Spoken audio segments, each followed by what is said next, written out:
Chicos, it's Richard. So, the issue of tourist travel still rages on.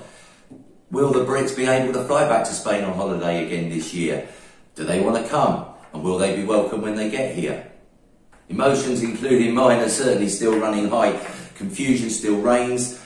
Understandably, many thousands of us are at the end of their tether, missing Spain, missing the rest of Europe, the sun, the lovely beaches, the sangria, the warm welcome. I think everyone just wants to know when they can fly again and that it's not going to bankrupt them to do so. There's certainly been some changes since our last video, which incidentally, views on this absolutely orbited, again, understandably so, and the comments and the commentary still going on at this moment, so if you haven't had a chance to have a look at that, please do. The changes, loads of them in place, timetables have been laid out, but yet again, it's as clear as mud. I think very quickly, I'll stick to the salient points on that. How do we stand at present with, you know, entertaining now, getting back to Spain for a lovely holiday, or to France or Portugal? Well, as I can see it, it's as follows. I'm going to look at it, this is purely from a tourism point of view, a recreational point of view, as opposed to people that are coming over wanting to look at houses possibly to buy, or to come over here to take care of their second homes that they already own. On the UK side now, the date has been set, May the 17th, and there's no reason to believe that that date won't be met. But I think that, you know, what is politicians and governments on both sides of the fence in putting these plans and outlining them have left themselves extremely big escape hatches. So on the UK side, 17th of May, yes, flights will resume, but it could equally be that could be cancelled at the last moment, and again that it could run for a few days, a week, and then all of a sudden there's a spike, South African variant, whatever the reason, and it'll all be back to square one.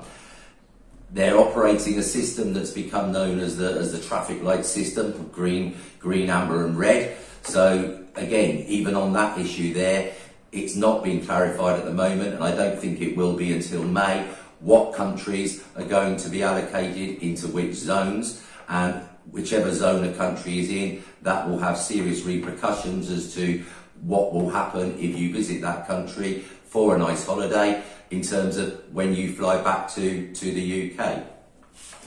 Two schools of thought on this. Green zone countries. It's understood that there's going to be very few who actually make it into the green zone. Portugal's been mentioned, Gibraltar, even the United Arab Emirates. But then if you listen to EasyJet, they're putting out the news that they're very confident that the whole of Europe are going to make it into the green zone.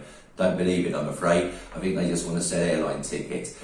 If the country that you wish to visit, and I think there's a very high chance that Spain is going to be in the red zone, certainly to begin with, if it is in the red zone, then basically you will come and have a lovely holiday, perhaps a week over here in Spain, enjoy the sunshine. Then the problems start when you get back, because where it stands at the moment, as I understand it, you will fly back into the UK, you will have to isolate for 10 days in your home, in your residence. If you haven't got a residence in the UK, then you'll have to isolate in one of the government-approved hotels, which is going to be extortionately expensive. During that 10-day isolation, you will have to undertake 3 PCR tests. Again, the costs of these are astronomical. So for a family of 4, 3 PCR tests, let's say you can get them for 100 quid each. You're looking at 1,200 quid just for the PCR test to fly back into your country during the isolation period. Not to mention the 10 days extra holiday you've got to allocate, and the income that you're going to lose, maybe not being able to work during that period. So absolutely wonderful, because I think it safely renders, which don't kid me that Boris and the government over there are not aware of this, it absolutely renders it out of reach for many people to even entertain flying to any country that's going to be allocated in the red zone.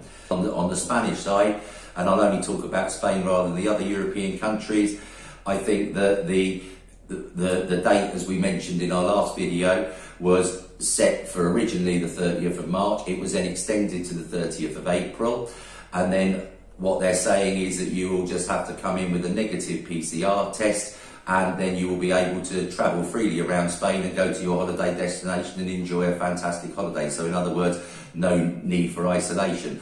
That seems a lot more workable. But then the next thing is, is that date of the 30th of April realistic? We've been back out again on the street.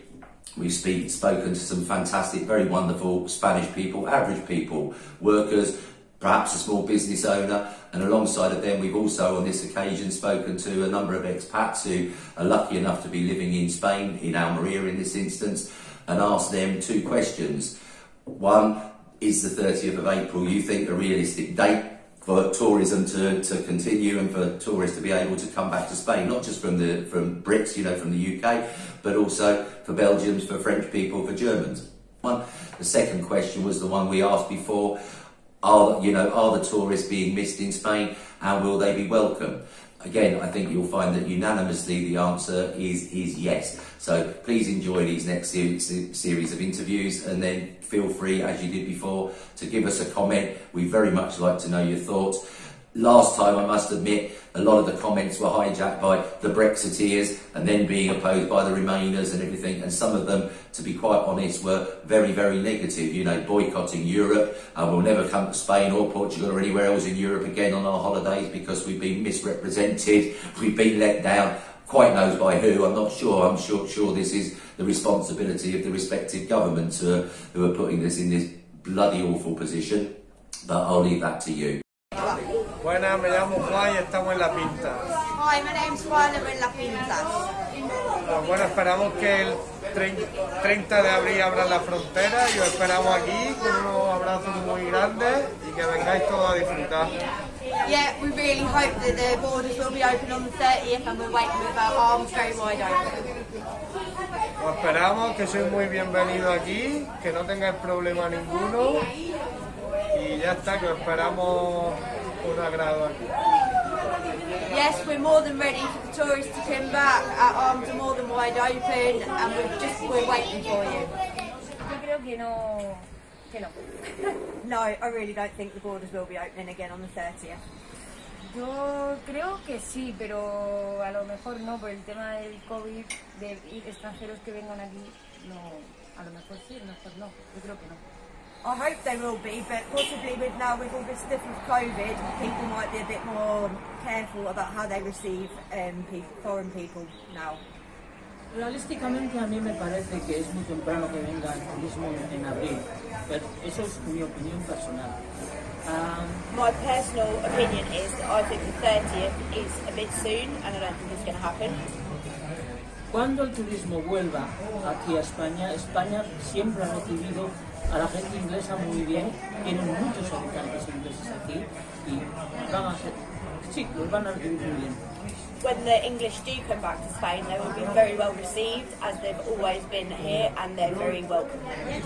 I don't think, realistically, that the tourists will be coming back on that date, purely because the South African variant is taking hold, and I don't think we've had that here properly yet, so I'll be very surprised if they stick to that date. I would welcome them back because living here, all the businesses, bars need to make a living, and as long as people have had all the appropriate jabs and taken all the tests, I can't see why they shouldn't come back. Me parece bien que abran las fronteras, sobre todo porque aquí en España vivimos en gran parte del turismo, siempre y cuando las personas vengan vacunadas y se respete lo que siempre se usa. Yes, I think it's a really good idea to open the borders up again, as long as everyone who's coming respects the laws and the rules that have been put into place, as long as they've had their vaccinations and have the tests done. Sí, van a ser bienvenidos porque aquí en España siempre se ha recibido bien el turismo a toda persona que haya querido venir aquí. Yes, they'll be very welcome, of course they will, they always have been and they always will. Do I think tourists will be welcome back in Spain? Absolutely, with open arms. Bars, restaurants, and not just the bars and restaurants, the people that live here. We like to see the tourists. I love to see the beaches packed in Oaxaca. I love it when there's traffic, when there's a vibe about the place. So yeah, people really want to see the tourists back. Do I think that 30th of April is achievable? Well, it may be in the UK. I'm not too sure about Spain. Those decisions are way above my pay grade. Bueno, creo que no va a ser posible, porque ya estamos todos viendo en televisión los medios informativos de que lo que está pasando tanto en Alemania como en Francia y ahora aquí. O sea, para mí sería, creo que es imposible que el día 30 esté abierta la frontera. I think it's basically impossible. We're seeing on the TV what's going on now in Germany and in other countries, and I just really don't think it's going to happen on the 30th of this month. Pues por supuesto que va a ser bienvenido, además estamos todos deseando de que empiecen a venir aquí con las manos y con los brazos esperando, porque es nuestro medio de vida y nuestro sustento. El turismo inglés supone casi el 80% de lo que se mueve en esta zona. We're more than excited about when the tourists do come back. The English people here, we've got our hands and arms open waiting for them to come back. About 80% of our business here is based on them.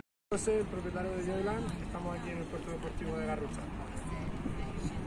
I don't know about the boundaries, but for the good of all businesses around, we expect that the boundaries are open by that time.